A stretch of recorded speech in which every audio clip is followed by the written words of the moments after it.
Bonjour à tous, alors aujourd'hui comme vous le voyez je vous propose un exercice sur la dérivation et la convexité, donc classique, une fonction, voilà, je vous donne son expression, on va déterminer l'expression de la dérivée seconde et ensuite, grâce à ces deux dérivées, on étudie les variations et la convexité.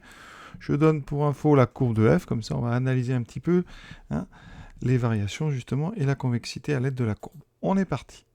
On commence bien sûr par la dérivée. Alors pour ça, on va quand même justifier que c'est dérivable. Alors f de x, c'est donc un produit, si vous remarquez bien, f de x est égal à u de x multiplié par v de x avec u de x qui est égal à 3 moins x, v de x c'est exponentielle 2x plus 1.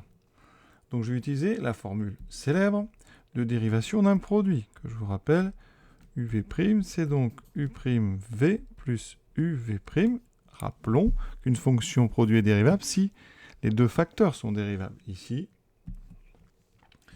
u et v sont dérivables sur R, pas de souci.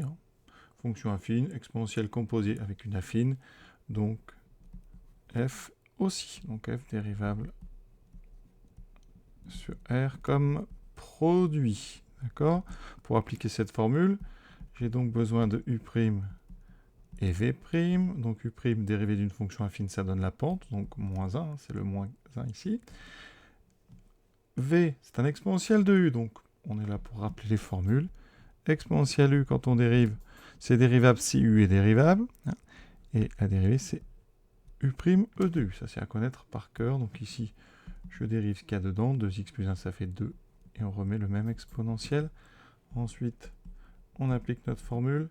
La fameuse petite croix ici, donc u'v plus uv'. Moins une fois exponentielle 2x plus 1, plus 3 moins x fois 2 exponentielle 2x plus 1. On factorise par exponentielle 2x plus 1, donc moins 1, plus 2 fois 3 moins x exponentielle 2x plus 1, vous voyez. Et donc en développant, donc 2 fois moins x, ça fait moins 2x, moins 1 plus 6, plus 5 exponentielle 2x plus 1. Voilà notre premier travail. C'est donc le calcul de la dérivée, ici, pour x appartenant à R.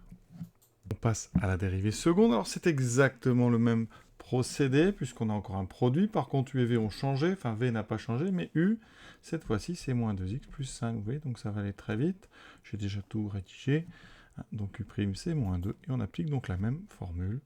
Donc la dérivée de f', c'est f seconde. Ça sera donc moins 2 exponentielle 2x plus 1, plus moins 2x plus 5 fois 2 exponentielle 2x plus 1. Donc on va factoriser par exponentielle 2x plus 1, j'ai moins 2. Et ensuite j'ai 2 fois moins 2x plus 5. On enlève ici les parenthèses, on réduit. Donc les x, on est 2 fois moins 2, moins 4x. Et ensuite 2 fois 5, 10, moins 2, 8, moins 4x plus 8, exponentielle 2x plus 1. Effectivement, c'est ce qu'on voulait montrer. Donc ici on écrit CQFD. Et la première question est terminée. Deuxième question. Étudier les variations de la fonction. Enfin, je rappelle que les variations d'une fonction, on peut les obtenir à partir du signe de sa dérivée. Donc ici, on l'a, la dérivée. Donc on étudie le signe de f'. D'accord ? Donc, f', c'est un produit. Alors ce qu'on sait, c'est que quel que soit grand x, exponentielle grand x, c'est toujours strictement positif. Donc ici, pour tout x réel, exponentielle 2x plus 1 est strictement positif. Ça, c'est vraiment très très important. Donc, comme on a un produit, eh bien, il va falloir avoir le signe de moins 2x plus 5. Alors, ici, on va commencer notre tableau. Donc ici, on est sur R, donc moins l'infini plus l'infini. Première ligne, on va mettre le signe de notre exponentielle, 2x plus 1, ça sera un grand plus. Ensuite, moins 2x plus 5, d'accord, parce qu'on est sur f'. On fera le produit des deux pour obtenir le signe de f' de x. Et ça nous donnera les variations de f de x, des valeurs de f de x. Donc ici, je vais m'occuper de ce moins 2x plus 5. C'est une fonction affine avec une pente égale à moins 2. Donc, une fonction affine décroissante. Qui va s'annuler où ça? Eh bien, quand moins 2x plus 5 est égal à 0. Donc, quand moins 2x égale moins 5, je divise par moins 2. Moins 5 sur moins 2, ça me fait 5 demi, donc 2,5. Donc ici, on va faire ceci. Donc ici, ça s'annule. On a une fonction décroissante. Donc, strictement décroissante. Donc le signe sera plus 0, moins. Vous voyez, plus 0, moins, parce que ça descend. C'est très important à ce moins 2. Ici, il vous donne le signe.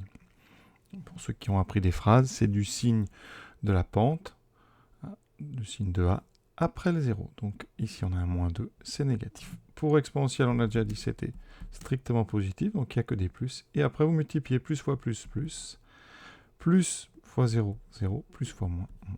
Et donc, on a terminé parce que f va être donc strictement croissante, puis strictement décroissante. Seule chose ici qu'on va compléter, c'est la valeur en 5 demi, donc je vais la calculer.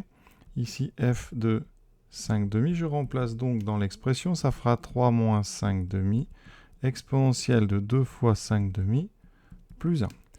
3 moins 5 demi, ça fait 6 demi moins 5 demi, 1 demi. Et ici, 2 fois 5 demi, ça fait 5, 5, 1, 6, 1 demi, exponentielle 6. Voilà, donc on écrit exponentielle 6 sur 2.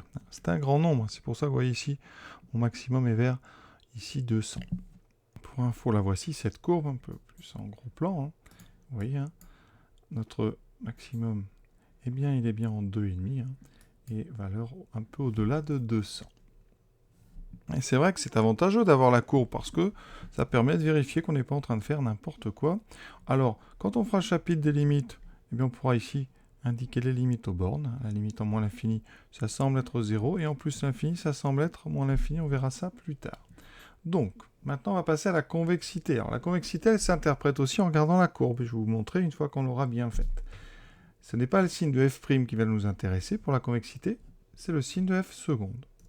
Et donc, on commence par dire, on étudie le signe 2, et cette fois-ci, hein, c'est f seconde. Vous savez, si f seconde est négative sur un intervalle, ben, la fonction y sera concave. Si f seconde de x est positive sur un intervalle, la fonction f sera convexe. Ce qui ne va pas changer, c'est le signe de notre exponentielle. C'est toujours strictement positif.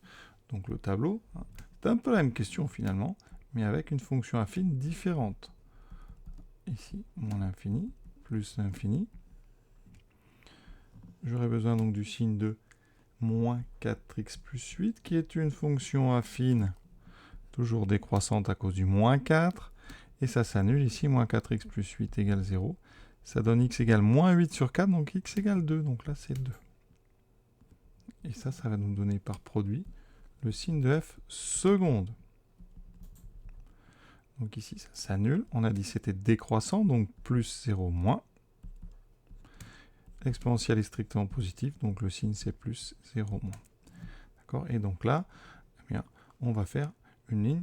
On va écrire convexité de f. Ici, f, donc f seconde est positive, f est convexe.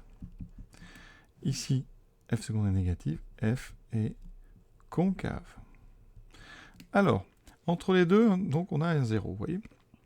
Et on a un changement de signe. Et bien, quand f seconde s'annule en changeant de signe, eh bien, ça indique la présence de ce qu'on appelle un point d'inflexion. Donc ici, point d'inflexion, hein, donc je vais rappeler, f seconde donc s'annule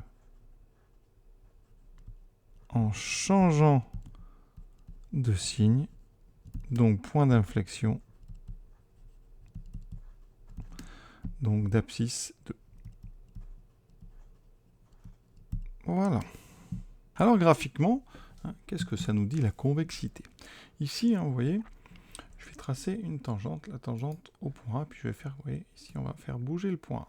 La tangente en A, la voici. Vous voyez, ici au départ, localement, quand on est en A, la tangente est en dessous de la courbe. D'accord? Quand une tangente est en dessous de la courbe, hein, autour du point considéré, c'est qu'on est sur une zone où la courbe est convexe. D'accord? C'est-à-dire que la courbe est au-dessus de sa tangente.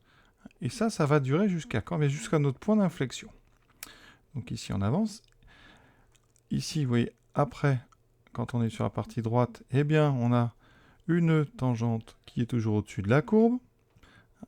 Et donc, vous êtes passé d'une partie où la tangente est en dessous à une partie où la tangente est au-dessus. Eh bien, la zone charnière, cet endroit, eh bien, c'est cette tangente en deux, qu'on appelle une tangente traversante.